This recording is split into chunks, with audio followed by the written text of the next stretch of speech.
Hey guys, welcome to my Geek Rant. So today I'm going to be talking about the mid-season review of Star Wars Rebels. Sorry I'm a little bit late. I was supposed to do this like a few weeks ago, but I got caught up with this and that. So I'm going to go through the episodes and I'm going to give like, I guess, 1 to 2 sentence reviews about like each one, and then I'm going to go more into detail. Overall, I definitely like the season. My last review was the pilot, and I thought that was a very good start to the series. There's some things that I felt like could have been done better, but overall, I think this is definitely a very good show that you guys should follow if you guys aren't watching it, which you guys should be watching it anyway. Okay, so the first official episode was Droids in Distress, which I felt, I'm glad this was not the actual pilot, because it was definitely a weaker episode, and I felt that it was very kiddish, that first episode. I mean, it was good. I liked the dynamic between Zeb and Ezra, of course, but it was a little bit too kiddish with the droid storyline. I'm glad that the pilot started off with the what was actually Spark of Rebellion, I think it was called. Yeah, Spark of Rebellion. I think that was much better. The second one was Fight or Flight, which I thought was a little bit better. This one was about Ezra and Zeb going out on their own, and like I said before in the pilot, I really liked their dynamic, and I like how Hera is actually like the mother of this crew, and I don't know, I like that episode a lot, and it also sort of showed a little bit of the Empire a little bit more. But yeah, that one I approved of. Fight or Flight was good. Rise of the Old Masters is possibly my favorite episode so far. I was afraid that the appearance of Luminara and Dully would have totally tarnished what happened with her in Order 66. She definitely died on Kashyyyk. That was like very much canon. It was in the comic book. I don't think it was in the novelization, but it definitely was in the comic book, and it was like a visual thing that we saw, that she was gone, she was dead, and to have her come back, it was kind of cheap. It was like, oh, what, they're just gonna forget everything about the pre-canon, or I guess the pre-legend stuff, and like just bring her back to life. But what they did in that episode was very well done. I probably should have said this is probably going to be a minor spoiler review. I mean, it's not super spoil. I'm not going to be trying to spoil anything, but I might say things that might spoil some episodes, so sorry about that. But yes, Rise of the Old Emperors was pretty good, especially with Kanan. I felt like we got a lot more insight into Kanan, and how focused he was to like find another Jedi, because he hasn't, been with another Jedi probably since Diva Balaba. So it's like, I remember Zeb says a specific thing. He's like, oh yeah, you're really on your game. He's like really serious, because he was really trying to find, like, that's his family, and he's trying to go back to his family. So I thought that was pretty good. The next episode was Breaking Ranks, which I thought was pretty cool. It gives us a cool insight into how the Empire was recruiting stormtroopers and how they were training them from a very young age, from kids who were like 12, 14 years old. And I like that. I like seeing that, and I like seeing that we had this new character who was probably going to come back in the future.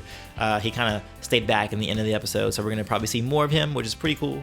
And then the next one was Out of Darkness, which was the one between Sabine and Hera, which I know why they made the episode, because they wanted to like highlight their female characters, but I feel it was one of the weaker episodes, mostly because not a lot happened in the episode. I mean, we got a lot of character development, but I don't personally feel connected to Sabine.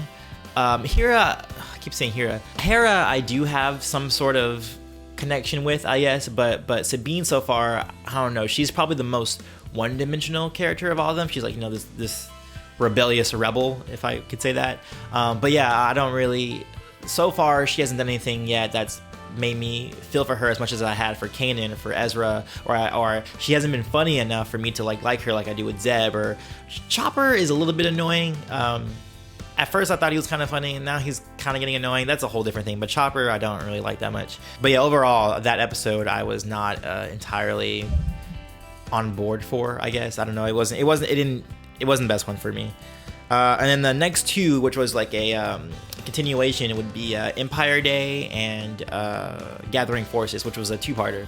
And that one probably is my second favorite episode.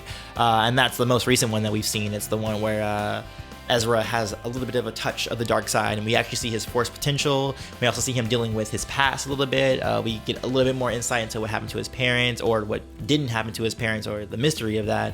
And also some other stuff that's going on, and we also get a big dynamic between him and Kanan. Again, they have this really weird relationship where Kanan doesn't really know how to be a Jedi, and he doesn't know how to be a Jedi Master for that matter. He never really became a Jedi Knight.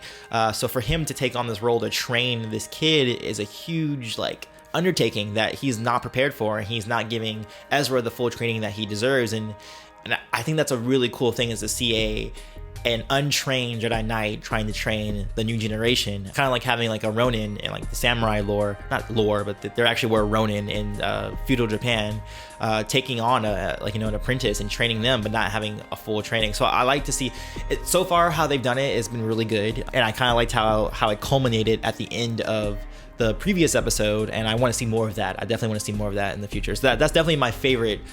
I guess character dynamic would be Kanan and Ezra, and then second would be Ezra and Zeb, just because of the comedic stuff for it. But yeah, it's been really good. I definitely like the villains of this, although they also feel a little bit one-dimensional right now, and I feel like we'll get more development with them going forward, especially with the Inquisitor. I feel like he's a little bit one-dimensional right now, but we are starting to get a little bit of stuff on him to figure out where his mindset's at. But some of the other villains aren't so great. There are some mysteries still going on, they're getting all these missions from this person named Falcone, and there is some rumors about who that might be. So I'm interested to see what that's about. But yeah, I just want to see more stories about this. I like the small stories that we're getting with these rebels, because it's a smaller crew, so it's a smaller story. But it's more focused. That's the main thing, is that it's more focused. I've enjoyed it so far. I'm looking forward to the second half of the first season. I'll definitely be doing a review of that as well. But yeah, so far so good. If you guys haven't seen the series, I would suggest seeing it. It's not too bad. But that's it. I'm signing off. I'll see you guys later. Peace, love, and may the Force be with you always.